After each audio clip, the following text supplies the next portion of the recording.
வணக்கம் மக்கா. இன்னைக்கு நம்ம என்ன பார்க்க போறோம்னா 5.4 இஸ்லாமிய சீர்திருத்தங்கள். இதுல முதலாவதா பார்க்க போறது சர் சையத் அகமது கான் அவர்களை பத்தி பார்ப்போம்.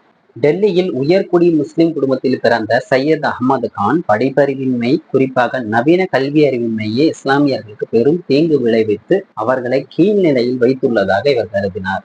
அதன் விளைவா மேலை நாட்டு அறிவியலையும் அரசு பணிகளை ஏற்றுக்கொள்ளும்படி இஸ்லாமியர்களை இவர் வற்புறுத்தினாரு.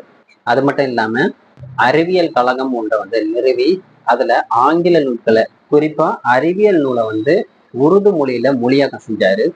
ஆங்கில அரசோட நல்லுறவு மேற்கொண்டா இஸ்லாமியர்களுடைய நலன் பேணப்படும் அப்படிங்கிறத இவர் நம்பினாரு. இஸ்லாமியர்களுக்கு ஆங்கில கல்வியை பயிலும்படி அதிக கவனம் செலுத்தும்படியும் அறிவுரை கூறியிருக்காரு. அலிகார் இயக்கம். சர் சையத் அகமது கான் 1875 அலிகார் நகர்ல அலிகார் முகமதியா ஆங்கிலோ ஓரியண்டல் கல்லூரி அப்படிங்கிற ஒரு நிறுவனத்தை உருவாக்குனாரு.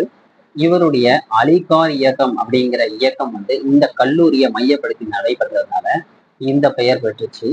1920 தரம் உயர்த்தப்பட்டு பல்கலைக்கழகமாக மாறுச்சு. அடுத்து நம்ம பார்க்க போறது தியோபந்த் இயக்கம். தியோபந்த் இயக்கம் இது ஒரு மீட்பு இயக்கம் அப்படின்னு சொல்லுவாங்க.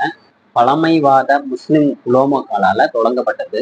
இந்த உலோமக்கள் யாருன்னா முகம்மது குவாசிம் நனோதவி, ராசித் அகமது கங்கோத்ரி இவர்களுடைய தலைமையில 1866 உத்தரப்பிரதேசத்துல உள்ள சகரன்பூர்ல ஒரு பள்ளியை நிறுவனாங்க.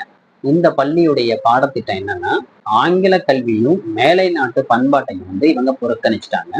இந்த பள்ளியில உண்மையான இஸ்லாமிய மதம் கற்றுத்தரப்படும் அப்படின்னு அறிவிச்சாங்க. இந்த இயக்கத்தோட நோக்கம் என்னன்னா இஸ்லாமிய சமூகத்தினுடைய ஒழுக்கத்தையும் மதத்தையும் மீட்டெடுப்பது தான் இந்த இயக்கத்துடைய நோக்கம்.